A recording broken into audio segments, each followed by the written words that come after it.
একটি সুন্দর গ্রামের পাশে একটি পরিষ্কার নীল হ্রদ ছিল। সেই হ্রদে একটি ছোট্ট জলপরী ছিল। তার নাম ছিল নীরা।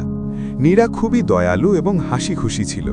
সে পানির ভেতরে সাঁতার কাটত, মাছদের সাথে খেলত এবং হ্রদটিকে সবসময় পরিষ্কার রাখত। একদিন গ্রামের একটি ছেলে আলী হ্রদের পাশে খেলছিল।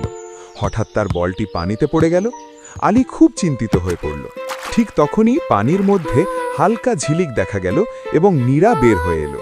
সে হাসি মুখে বলল, চিন্তা করো না, আমি তোমাকে সাহায্য করছি। নীরা দ্রুত পানির নিচে গেল এবং বলটি খুঁজে এনে আলীকে দিল। আলী খুব খুশি হল। সে বলল, ধন্যবাদ, তুমি খুব ভালো। নীরা হাসতে হাসতে বলল, যদি তোমরা এই হ্রদ পরিষ্কার রাখো তাহলে আমি সবসময় তোমাদের বন্ধু হয়ে থাকব। সেই দিন থেকে আলী এবং তার বন্ধুরা আর কখনো হ্রদে ময়লা ফেলত না। তারা অন্যদেরও বলতো যে পানিকে পরিষ্কার রাখা খুব জরুরি। নীরা খুশি হয়ে পানির মধ্যে ঝলমল করতে থাকত এবং বাচ্চাদের দেখে হাসত। এভাবেই হ্রদটি সবসময় পরিষ্কার ও সুন্দর থাকল, আর সবাই বুঝল যে পানির যত্ন নেওয়া খুবই গুরুত্বপূর্ণ।